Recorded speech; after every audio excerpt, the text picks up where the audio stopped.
So we are in Snapseed and we jump into Image Tune, and here I generally start with Ambience and just don't be afraid to move things. I jump to highlights, pull those highlights down. We're trying to make those clouds pop, pulling the shadows up, bringing out that shadow detail, adding a titch bit of warmth. You don't want to overdo it. Then looking at the highlights again, back to a little saturation, a little contrast.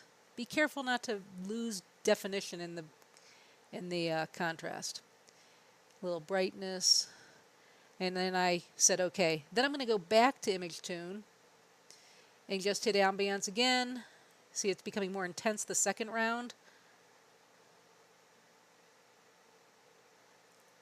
Playing with the contrast. See what happens when you go the other way. It looks too gray.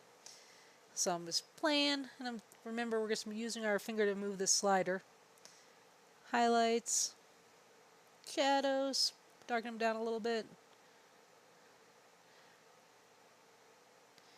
Warmth, I didn't do anything, so I just hit OK. So there's the beginning. There it is where we are right now. Beginning, the end. Saving a copy. Save a copy. That way you'll still have your original. Then I decided to go and play a little further, and we went into doing a vignette because I wanted to darken those edges. And you can move it and you can change the size of it just by pinching your fingers. I want to get those edges darker. I'm kind of looking around seeing what looks good, making it bigger, darkening those edges, keeping that plant thing bright. So you put your finger on it and move up and down to change between the inner or the outer brightness. Going back again to vignette, making it really big this time, just to hit the edges. So I want to darken that edge along the water.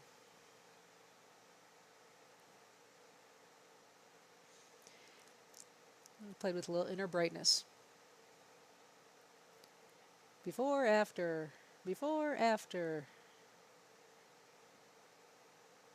Save a copy. And then I'm just going to go have some fun.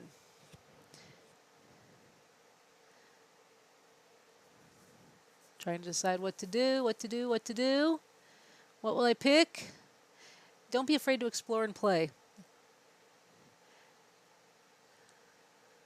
So I picked Sharpening. So I really don't want to put too much sharpening into this, just a little bit. So pulling the structure down. Sometimes I add a lot if I want it to look really gritty. This I don't want to look terribly gritty, so I'm not going to overdo it.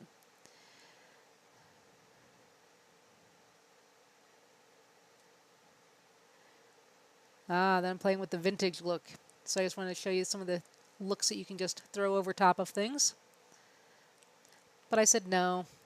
Then I'm going to go look at another one of these, the black and whites, kind of give you an idea, because some of the presets in black and white. And then lastly, Retrolux. So I like how some of these look. I'm going to go back to here, and you can go in here and play with brightness, contrast, the filter strength, style of the strength of the style, light leaks, and scratches. So I'm going to pull the scratches totally off of here. I like how it's kind of giving that a nice little glow. Pull those scratches away. Light leaks. I always like light leaks. They kind of remind me of the toy camera days. So from that to that. I really am liking that too, but it's a very stylized look. Added a frame, and you can go in and pick all these different ones. And then you can also change the size of them just by moving your finger along to change the size. And that's looking pretty good. And I'm going to then save that up as well. So I've got the original version, the slightly sharpened version, and now this art version.